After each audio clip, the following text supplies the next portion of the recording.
Big concepts like mindfulness or meditation, it's very difficult to explain anything.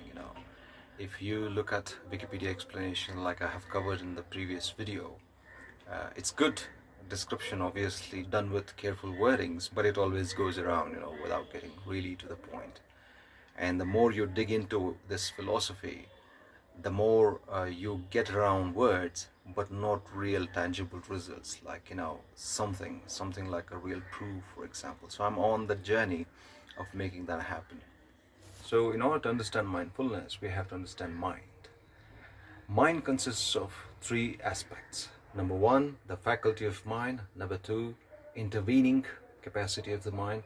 Number three, thoughts creation. Now I'll explain one by one. First, faculty of mind. You need to remember your details, your work, the skills that you have learned, all the other activities of storage. Memory goes very deep. Don't just get stuck on STM and LTM, that is short-term memory or long-term memory. Memory goes, according to some ancient scriptures, lifetimes. Okay, now the second point, that is intervening of the mind. I didn't use the word intervention because that would mean interfering also, or coming in as a medium. But that's not just that, because we are the mind.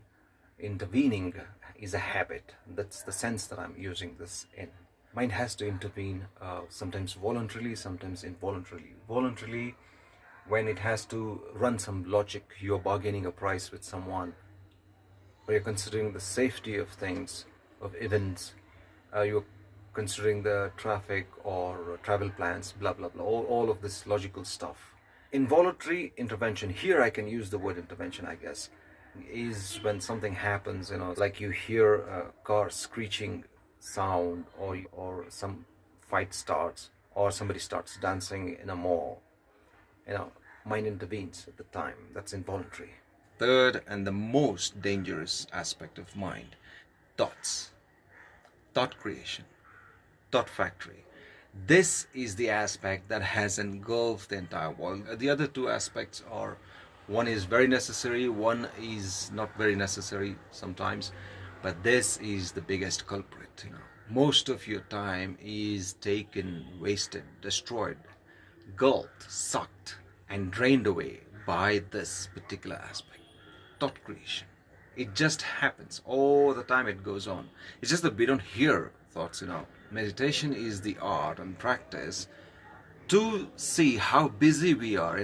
Getting rid of your thoughts and getting not busy is a long way. First, you spend many hundred hours in just understanding how much noise is in there in the first place. So thought production, this is where all millionaires, all billionaires, all the big people, all the successful, all the greatest names come and stop and wonder what the hell is happening. Because the external challenge is almost over. They have achieved whatever they needed to. Now the only thing that they see when they're not occupied is death. And that's a very fearful thought. So you got everything in the world that you ever wanted. Now what? Now if it appears, are you ready? And then thoughts. Before you have reached, also we suffer with these thoughts. This is the biggest culprit.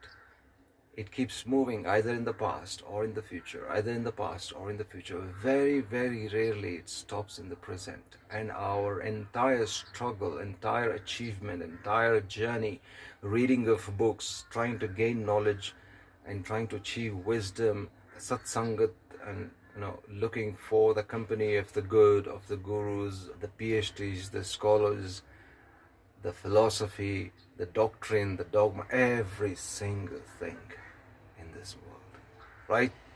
Starting from as amazing as Stoic philosophy to whatever it is now, all of that is an attempt to deal with this thing called mind. How to stop this monkey inside.